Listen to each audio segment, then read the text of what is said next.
নানামুখী সংকটে বিলুপ্তির পথে বাংলার ইতিহাস ঐতিহ্যের অন্যতম অনুষঙ্গ মৃৎশিল্প। প্লাস্টিক পণ্যের অবাধ ব্যবহারে ন্যায্য মূল্য না পাওয়া, মাটির তৈরি পণ্যের চাহিদা কমে যাওয়া সহ নানা সংকটে ধুঁকছে শিল্পটি। কিভাবে সংসার চালানো, মাটির কাজ করে কি অত সংসার চালানো যায়? কোনো মতো দিন যায়। একই অবস্থা জামালপুরের সরিষাবাড়ির পিংনা ইউনিয়নের পালপাড়ায়ও। আয় কমে যাওয়ায় মানবেতর দিন পার করছেন এই এলাকার মৃৎশিল্পের কারিগররা। অথচ কয়েক দশক আগেও মাটির তৈরি পুতুল, হাঁড়ি পাতিল, কলসি, ব্যাঙ সহ নানা পণ্যের চাহিদা ছিল আকাশচুম্বী। সরিষাবাড়ির কারিগররা জানান, কম দামি অ্যালুমিনিয়াম ও প্লাস্টিক পণ্যের সহজলভ্যতার কারণে মাটির পণ্যের চাহিদা কমেছে। অথচ একসময় মাটির তৈরি এ তেজসপত্রই ছিল গোটা অঞ্চলের মানুষের নিত্য ব্যবহার্য সামগ্রী। এদিকে সময়ের সঙ্গে দাম বেড়েছে এঁটেল মাটির, অথচ মিলছে না মাটির তেজসপত্রের ন্যায্য মূল্য। বেড়েছে জ্বালানির দামও। কিন্তু এখন বর্তমান আমার কাজে কোনো দাম নাই। মাটি হাড়ি পাতিলের কোনো নেয় না। তো আমরা সরকারের কাছে দাবি করি যে আমাদের একটা চাক্কা যান দেয়।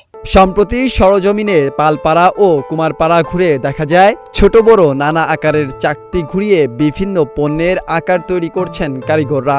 এই তালিকায় নানা বয়সী পুরুষ যেমন রয়েছেন, তেমনি আছেন নারীরাও। রোদে শুকানো হচ্ছে নানা পণ্য। তবে আগের মতো ব্যস্ততা নেই পল্লীতে, কমেছে কারিগরের সংখ্যাও। মাটি পাওয়া যায় না, মাটির অভাব, যা পাওয়া যায় দাম বেশি। হাড়ি পাতুল তো এখন চলেই। মৃৎশিল্প সংশ্লিষ্টদের দাবি, পণ্যের চাহিদা ও দাম কমে যাওয়ায় আর্থিক সংকটে পড়েছেন তারা। অভাব অনটনে দিন কাটছে।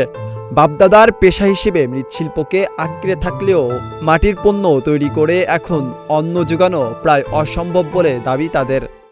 আমরা মাটির কাজ করে খাই, আমরা অনেকদিন ধরে করতেছি। আমরা মাটির দাম বেশি চলে না। আমরা তবে সরিষাবাড়ি মৃৎশিল্পীদের রক্ষায় এগিয়ে আসার আশ্বাস উপজেলা নির্বাহী কর্মকর্তা আফরোজা আফসানার। পিংনা ইউনিয়নে মৃৎশিল্পী যারা রয়েছেন তাদের জীবনযাত্রার মান উন্নয়নে তারা এই মৃৎশিল্পের সাথে দীর্ঘদিন ধরে জড়িত। তাদের আর্থসামাজিক উন্নয়ন ঘটে, এতে উপজেলা প্রশাসন সার্বিকভাবে তাদের সহযোগিতা করবে। ধুঁকতে থাকা এ মৃৎশিল্প হারিয়ে গেলে হারিয়ে যাবে দেশের ইতিহাস ঐতিহ্যের একটি অংশ, হারিয়ে যাবে একটি প্রাচীন পেশা।